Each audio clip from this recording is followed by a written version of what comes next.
Once upon a time, in a little village nestled at the foot of a grand, misty mountain, lived a young and cheeky shepherd boy named Thomas.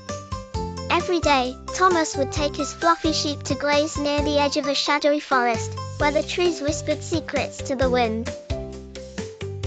Though his sheep were the fluffiest and most adorable in all the land, Thomas was often bored. Life on the meadow was lonely, and the only sounds were the bleating of sheep and the rustling leaves. Oh, how Thomas longed for some excitement! One sunny afternoon, as he lay in the soft grass, an idea popped into his head like a jack-in-the-box. What fun it would be, he thought with a mischievous grin, to trick the busy villagers.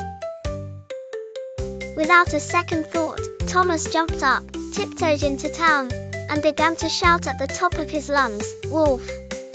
Wolf! A big, hairy wolf is chasing my sheep! Help!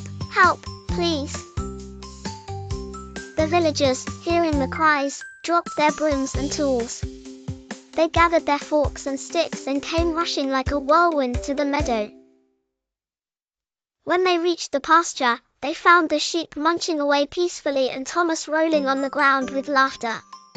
"Got you," he giggled. "There's no wolf here." The villagers, embarrassed and upset, shook their heads.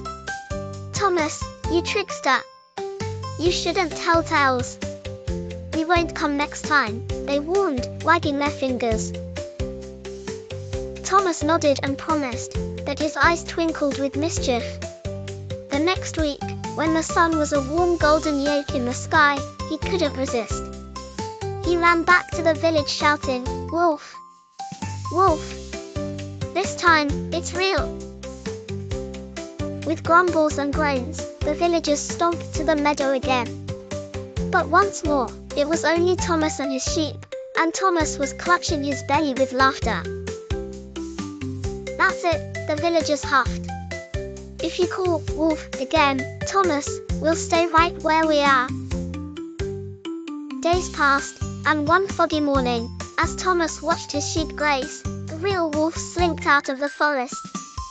With wide eyes and a pounding heart, Thomas sprinted to the village, yelling, "Wolf! Wolf! It's true this time!" But the villagers sat firmly in their chairs, sipping tea and shaking their heads. "Oh, that Thomas," they said. "Didn't we warn him?" Thomas rushed back to his flock, hoping to save them, but the wolf was already snatching the sheep. "Shoo! Go away!" Thomas cried, waving his arms. But it was too late. The wolf was not one to be tricked. With a sorrowful heart, Thomas watched as the wolf vanished into the forest. From then on, Thomas understood the importance of honesty. He learned that words have power, and trust, once broken, is hard to earn back. And so, young adventurers, the moral of this tale is that being truthful is as precious as any treasure buried in the earth. Remember, a lie might bring you giggles today, but it will bring you sorrow tomorrow. So, always choose honesty, and your heart, like the morning sun, will shine bright. The end. Thanks for watching. Please like and subscribe our channel for more stories.